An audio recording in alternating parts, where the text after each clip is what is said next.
नमस्ते भाई बहनों, आप सभी का स्वागत है हमारे वैष्णवी लोकगीत चैनल पे। आज हम आप सभी के बीच लेकर के आ गए बहुत ही प्यारा, बहुत ही मज़ेदार नाच गीत है। दोस्तों, आप सभी को कैसा लगेगा कमेंट करके ज़रूर बताइएगा। दोपहरिया में गोरिया चरा में बकरी, दोपहरिया में गोरिया चरा में बकरी, चरा में बकरी हो चरा में बकरी, दोपहरिया में गोरिया चरा में बकरी।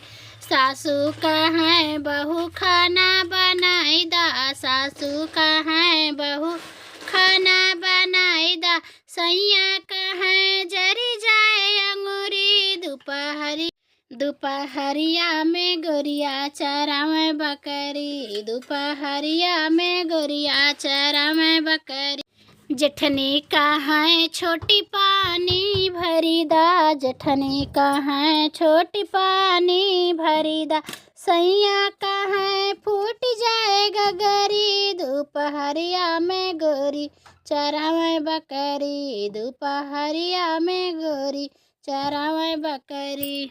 ननदी कहाँ भाभी झाड़ू लगाई दा, ननदी कहाँ भाभी झाड़ू लगाई दा, सैया कहाँ वो तो बाटी दुलारी, अरे सैया कहाँ वो तो बाटी दुलारी, दोपहरिया में गोरी चरा में बकरी, दोपहरिया में गोरी चरा में बकरी।